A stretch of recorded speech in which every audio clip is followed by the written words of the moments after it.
Hello everyone, welcome back to the channel. Today we'll start with the topic staffing. Alright, so staffing क्या है? Example से समझते हैं. जैसे एक बिजनेस ऑर्गेनाइजेशन है, ठीक है.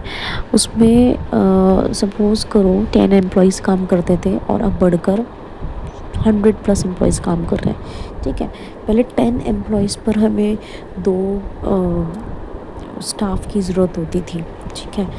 जैसे प्रोडक्शन डिपार्टमेंट में मतलब 2 हेड की ज़रूरत होती थी सपोज़ करो, ठीक है, ऑन 10 पीपल, ऑन 10 एम्प्लॉयज़. लेकिन अब कितने काम कर रहे हैं? 100+ काम कर रहे हैं. तो हमें और स्टाफ की ज़रूरत होगी और हेड बनाने पड़ेंगे, है ना. डिफरेंट डिपार्टमेंट्स को के हेड्स बनाने पड़ेंगे, जो है ना, जो रिस्पॉन्सिबल होंगे उनके जो पर्टिकुलर काम के लिए रिस्पॉन्सिबल होंगे. जैसे हमने फाइनेंस डिपार्टमेंट में एक फाइनेंस मैनेजर हेड बनाया हमने, ठीक है ना. फिर हमने प्रोडक्शन डिपार्टमेंट में एक हेड बनाया, ठीक. फिर हमने सेल्स डिपार्टमेंट में एक हेड बनाया, ठीक है. फिर हमने HR में. तो इस तरीके से डिफरेंट एक ऑर्गेनाइजेशन अगर बड़ी है तो उसमें डिफरेंट डिपार्टमेंट्स होंगे, ज़्यादा डिपार्टमेंट्स होंगे. उन सबको देखने के लिए, मैनेज करने के लिए हमें हेड्स बनाने पड़ेंगे, ठीक है ना. उनको मैनेजर्स बनाने पड़ेंगे, ठीक है. तो हमें हायर करने की ज़रूरत होगी, स्टाफ हायर करने की ज़रूरत होगी, राइट पीपल राइट जॉब के लिए हायर करने की ज़रूरत होगी. तो स्टाफिंग वही है, एक मैनेजरल फंक्शन है, ठीक है, जिसमें हम सर्च करते हैं, ढूंढते हैं, सेलेक्ट करते हैं. फिर सेलेक्ट करने के बाद उन्हें ट्रेनिंग देते हैं, डेवलपमेंट उनका करते हैं, मोटिवेट करते हैं, ठीक है. सही लोगों को सही जॉब के लिए जब हम हायर करते हैं, ठीक है, तो that is staffing is the managerial function of finding, selecting, developing, motivating and retaining the right people for the right jobs at the right time. सही समय पर सही जॉब के लिए, ठीक है, सही लोगों को चुना. जैसे सपोज़ एक MBA आया, MBA नहीं, चलो एक MCOM इन फाइनेंस आया, तो आप उसको फाइनेंस डिपार्टमेंट के लिए रखोगे, ना कि आप उसको HR के लिए, ठीक है. किसी ने MBA इन HR कर रखे तो आप उसको HR डिपार्टमेंट में रखोगे. तो हमें ये भी इंश्योर करना है कि सही डिपार्टमेंट में सही लोग ही हायर हो, सही लोग ही हायरिंग हो, ठीक है, ताकि स्मूथली रन हो ऑर्गेनाइजेशन. Example given है, a school recruits qualified teachers, trains them, evaluates performance and provides promotion. This entire process is called staffing.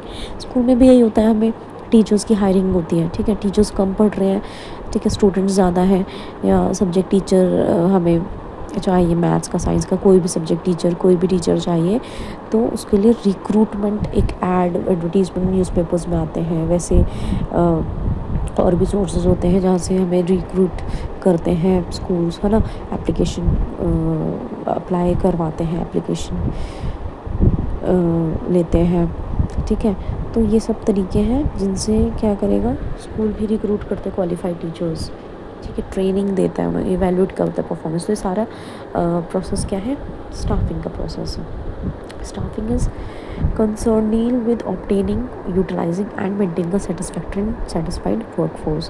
Staffing as part of HRM. Staffing is one of the major functions of HRM. HRM Human Resource Management, यानी कि human को manage करना, कितने higher होंगे, किस organisation में कब higher होंगे. तो ये सब चीज़ें HRM का ही पार्ट है, स्टाफिंग.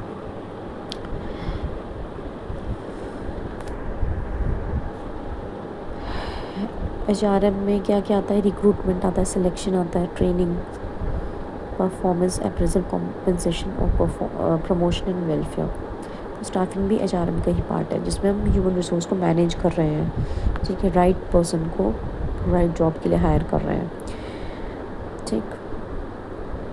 इम्पॉर्टेंट क्यों है स्टाफिंग? एक बैंक क्या करता है, ट्रेंड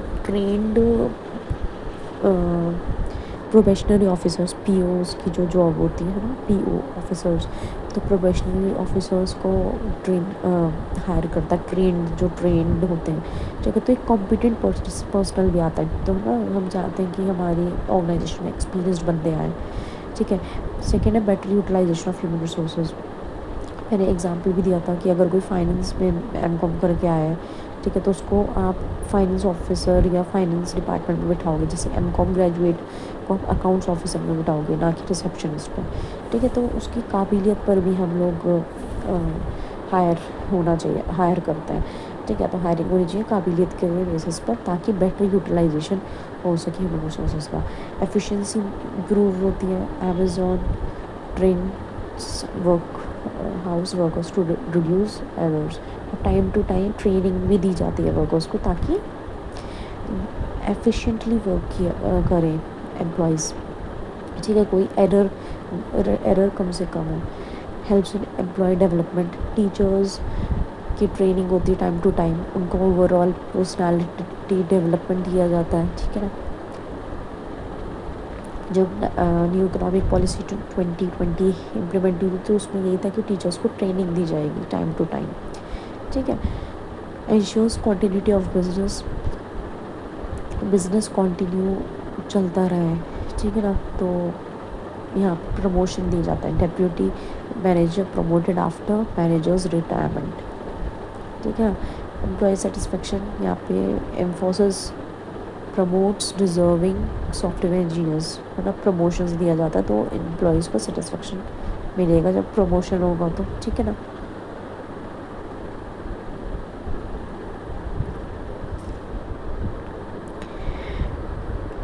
ये वाला पॉइंट है ना, इंश्योर्स कंटिन्यूटी ऑफ बिजनेस चलता रहे, तो क्या होगा, अगर एक मैनेजर रिटायर हो गया तो डेप्यूटी मैनेजर बन जाएगा, ठीक है। Now comes the staffing process में हमारे पास we have 8 steps in all. So starting with the first step, what we do is estimating the manpower requirements, how many manpower, how many people are required in your organization, ठीक है। तो एक search किया जाएगा, एक analysis किया जाएगा कि how many new employees are actually needed in your organization, ठीक है। तो number of employees, types of employees, कैसे एम्प्लॉयज़ चाहिए, स्किल्स क्या चाहिए, तो ये सारी चीज़ें डिटरमाइन की जाएंगी। इसे होगा on the basis of factors like business expansion, if your organization is quite big, so accordingly he will hire the employees. Retirement, kitne employees, how many employees have retired, and how many employees have given resignation, ठीक है। कितनों को promote किया है, या technology, if your organisation is completely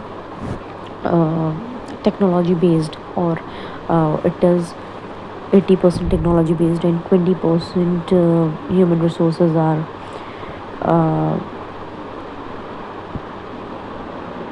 human resources needed. So accordingly you're going to hire the employees in your organization. So okay, example is given here. A company opening 20 new branches estimates that it needs 100 new employees. एक estimation लगाया कि if a company is opening 20 new branches, will need 100 more new employees, ठीक है ना। तो एक ये estimation हो गया है, estimate करते हैं हम how much money power is required actually. Now moving on to the next step number 2, that is recruitment is nothing but it is a process of searching for and attracting suitable candidates, ठीक है। I can give you an example of this. जैसे school में vacancies आती हैं, ठीक है ना, तो क्या होता है कि हम न्यूज़पेपर में एडवर्टीजमेंट देखते हैं स्कूल्स का कि मैथ्स टीचर इज़ रिक्वायर्ड, ठीक है ना। तो इस तरीके से science teacher is required, commerce teacher is required of this subject. तो एक एडवर्टीज़मेंट डाला जाता है, स्कूल्स डालते हैं, जिससे क्या टीचर्स क्या करते हैं, अप्लाई करते हैं। ठीक है, सो इसमें it is a process of searching for and attracting, इसमें अट्रैक्ट करते हैं सूटेबल कैंडिडेट्स वो अट्रैक्ट, है ना। ऑब्जेक्टिव क्या है, create a large pool of applicants, ज़्यादा से ज़्यादा लोग एप्लीकेशंस डालें, अप्लाई करें, select the best candidate, reduce labour shortage. ठीक है ना, फिर उसमें से बेस्ट सेलेक्ट किया जाता है। ठीक है, और जो भी लेबर या एम्प्लॉय की शॉर्टेज होती है उसको पूरा किया जाता है। Next step is selection. तो सिलेक्शन क्या होता है कि हमने बहुत सारे, हमारे पास एम्प्लॉयज़ की एप्लीकेशन आ गई कैंडिडेट्स की, उसमें से हम बेस्ट चूज़ करेंगे अकॉर्डिंग टू आवर रिक्वायरमेंट। ठीक है ना, so it is a process of choosing the most suitable candidate from applicants. ठीक है ना, सूटेबल इसलिए करेंगे ताकि बार बार वो एम्प्लॉय जो हमने चूज़ किया है वो बार बार छोड़ कर ना जाए हमारी ऑर्गेनाइजेशन। ठीक है, प्रोडक्टिविटी इंक्रीज हो, ट्रेनिंग कॉस्ट बचे। अगर छोड़ देंगे एम्प्लॉयज़ बार बार छोड़ के जाएंगे तो इतना ही हमें ट्रेनिंग की कॉस्ट देनी पड़ेगी, और क्वालिटी वर्कफोर्स हमें मिले। ठीक है ना, तो ये selection is a negative process and recruitment is a positive. Positive क्यों, क्योंकि we are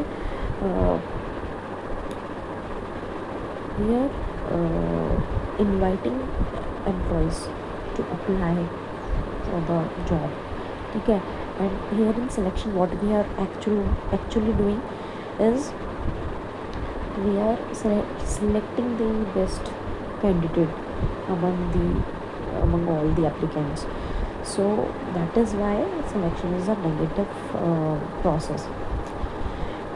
Then comes step number 4, placement and induction. Placement is the placing of the selected candidate in the right job, and introducing, induction is introduce कराना उस employ जो भी select हुआ है उसको introduce कराना ऑर्गेनाइजेशन में, है ना। इसको ओरिएंटेशन भी बोलते हैं। ठीक है ना, एक ओरिएंटेशन प्रोग्राम होता है where we introduce the selected candidate to the organisation. ठीक है ना, स्टेप 5 इज़ ट्रेनिंग। ट्रेनिंग दी जाती है, अब का हमने सेलेक्ट कर लिया है, अब उसको ट्रेन करेंगे, समझाएंगे कि भाई हम ये काम ऐसा होता है। ठीक है ना, उसको improves employee skills and knowledge for present job, जो उसके लिए उसकी नॉलेज और स्किल्स को इम्प्रूव करना is a part of training. फिर development is what, next step is development. उनको एम्प्लॉयज़ को प्रिपेयर करना फॉर फ्यूचर हायर रिस्पॉन्सिबिलिटीज़ के लिए, ओवरऑल डेवलपमेंट करना एम्प्लॉयज़ का, है ना। तो एम्प्लॉयज़ को प्रिपेयर करना फ्यूचर हायर रिस्पॉन्सिबिलिटीज़ के लिए। Step 7 is performance appraisal.